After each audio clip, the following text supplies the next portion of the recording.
Ivan, Zach Bailey here, mate. You're going for 10 straight in front of your home fans this weekend. What would it mean for the club? You're on a roll, but to reach that 10-game winning streak? Well, don't know really. It was nice to get that record last week, for sure. I guess, of course, we're trying to, make that bigger as long as we can. But it's probably just another chance to play against a really good team. The Sharks are arguably the best attacking team in the comp at this point, so a really good challenge ahead of us. We're proud of that record because it takes a lot of consistency and reliability to be able to win that many games in a row. So for this young team, I think we played at 7 different venues as well for those 9 games. So looking forward to come back home, of course. Are you a believer in the fear of peaking too early? Yeah, I am, but I don't think we have. So, we're pretty determined not to have to lose to be able to learn lessons, and we've certainly learned a bunch of lessons throughout this season, or certainly in the last 9 weeks as well. Even though we've been winning games, so we feel we've got a lot of improvement left in us. Not huge jumps, but enough to get us to where we need to get to, in the back end of the year. Hey Ivan, it's Jake from Nine. What did you like most, and what do you think clicked most last time when you put 56 points on the Sharks, and how do you repeat that? Yeah, I didn't really like that game, I must say. It was one of the ones I look back on, didn't really like that much. Of course, the big story that day was Charlie Staines scoring 4 tries on his debut. But I thought defensively we were pretty ordinary. And I think I mentioned afterwards, it seemed like a bit of a schoolboy game, so it's not really the style of game we want to repeat. So fortunately we haven't since then. So looking forward to a much tighter, stronger defensive display tomorrow, which we will have to. As I said earlier, the Sharks, one of the best attacking units in the comp, and certainly pose plenty of dangers. You mentioned Charlie Staines there, a bit of talk about his future during the week, and that the club would be happy to let him kind of test the market at the end of the year. Is that what you're thinking, even though he's a guy that you do want long term? Yeah, we're not happy for him to test the market at all. That's his agent, so and Charlie's happy here too. So we've put forward what we believe is a very good offer. We feel like we can offer Charlie the opportunity to fulfil his potential at the right time, to be able to grow at his own pace. I think that's his best opportunity is at this club with a lot of his friends and teammates that he's become accustomed to over the last few years. Obviously, he's only had a couple of goes at first grade, done a pretty good job, but his body's still getting used to the whole thing. So, we don't want him to test the market, but the reality of life is that's the way the system works. So the only reason we've allowed him to test the market is just trying to expedite that process of being able to sign him and keep him here and allow him to be part of our future. Is position-wise an issue, Ivan, considering, he probably does he want to play fullback, and you've got some pretty handy fullbacks there in front of him? Charlie's always played fullback. I think he probably sees his future in that position, and we don't really see any reason why he shouldn't. As I said, he's only just started playing first grade. He looks like a pretty good winger at the moment from what he's shown, and he's 120 minutes or whatever it was. So, these things tend to work themselves out, work out for themselves.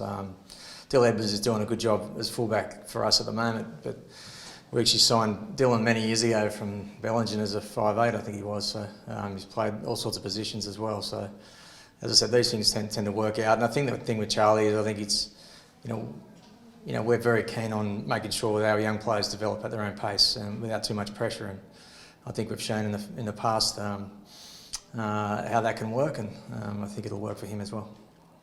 Just a quick one on Charlie as well. I mean, do you find it odd that he is testing the market only after 2 games of NRL? I don't know if it's odd. I mean, his agent's keen to see what's out there. As I said, we feel like we've made a very solid offer, and it's not just the money. It's about what we can, I guess provide for him and to be, for him to be able to reach his potential, as I said, at the right speed. So, he's a young man. Even training age is young. It was only 2 years ago. He was only driving down here with Matty Burton on Fridays just to play a game of SG ball, and then they go back home again. So that's, I think. But at the end of the day, as I said, that's the system we work in, and but we're pretty confident that it'll sort itself out, and Charlie will be with us for the near future. Ivan, can I just ask Ivan about Jack Hetherington? He's on a Zoom with the Warriors this afternoon, and I know he's suspended for a while. And you indicated that you thought he might come back because he's suspended, but is he going to stay at the Warriors for the rest of the season now? Is that your thing? No, he's going to come back this week. So he'll back with us, I believe, tomorrow, I think. So his second contract he had with the Warriors, it's a 4-week thing. So the second 4 weeks is up this week.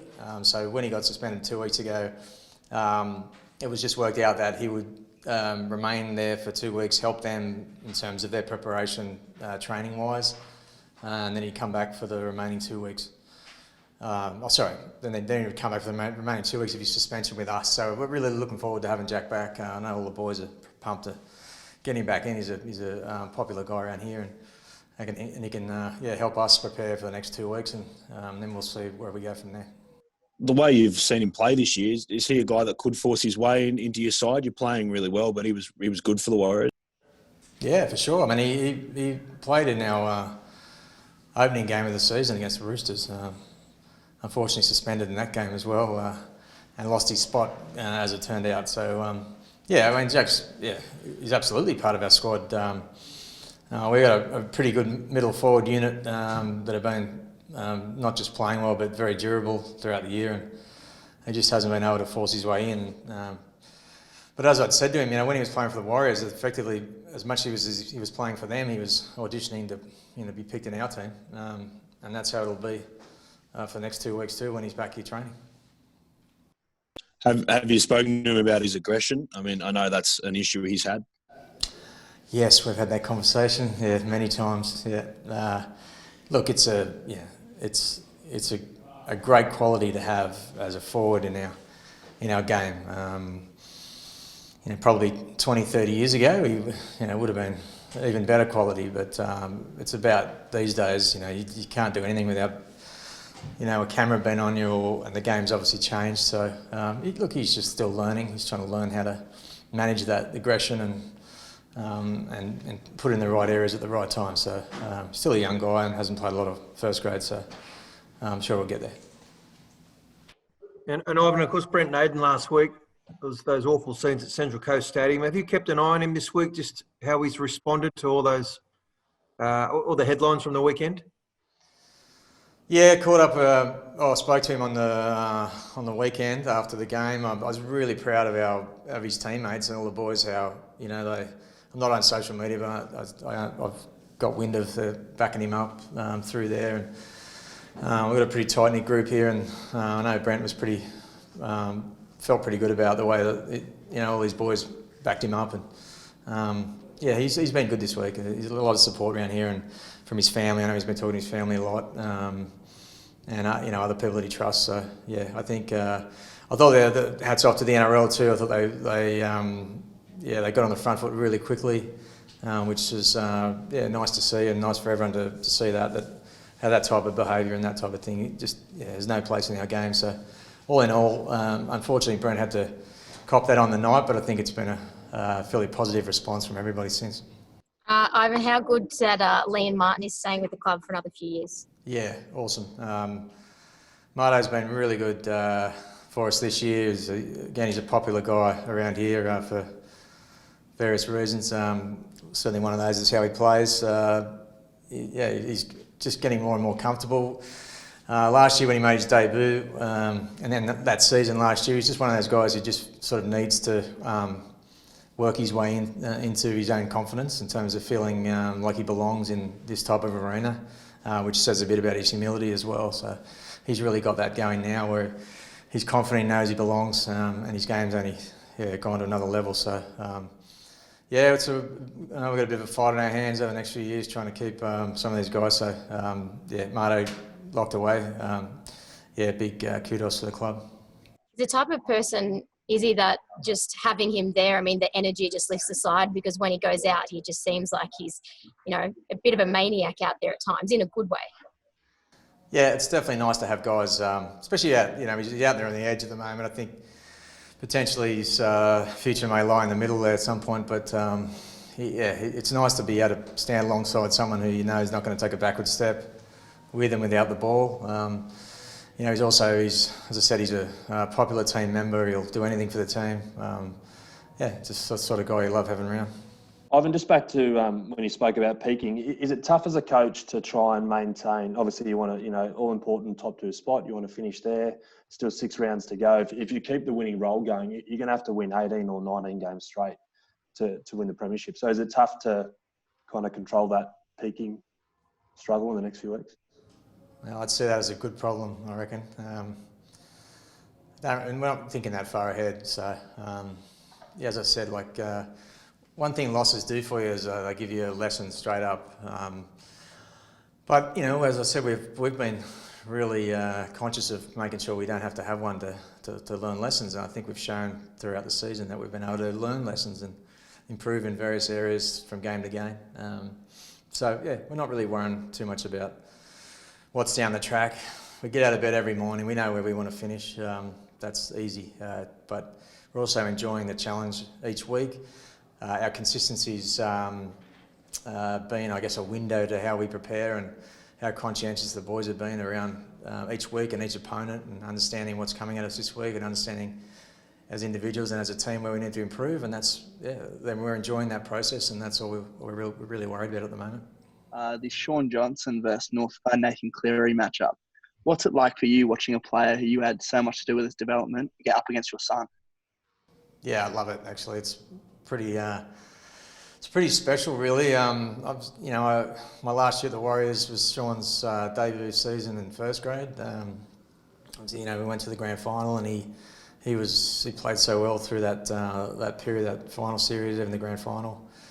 And that was only, I don't know what he was, like 13 or 14 or something, and he used to tag along at training, and I know he was pretty starstruck and loved Shaunie. And to see him a few years ago, actually, one of Nat's first grade games was playing against the Warriors, and he did well over in New Zealand, I think it was. And I know how excited he was to be able to match up against Shaun. I think they had a few words at a scrum. I think Shaun started feeling old probably at that day. But yeah, really cool. I always like watching Shaun play. He's an incredible player, and hope he doesn't play too well tomorrow, but it'd be cool to see those guys match up again. Nathan said earlier this week that he's kind of modelled his game on Shaun. Have you seen that? Probably wishes he had some of Shaun's ability. He does some other stuff that a bit differently, but without a doubt, he looks up to Shaun, as much as anyone, in terms of, when he was coming through and what he wanted to model his game on, what he wanted to look like and play like. And even Shaun's just disposition and nature and stuff. He does such a great job off the field in the way he interacts with people. Even this week, it's been a really difficult probably week for Shaun, but I reckon he's handled himself well. He's done what he thought was right, and I think that's always the way he's handled himself.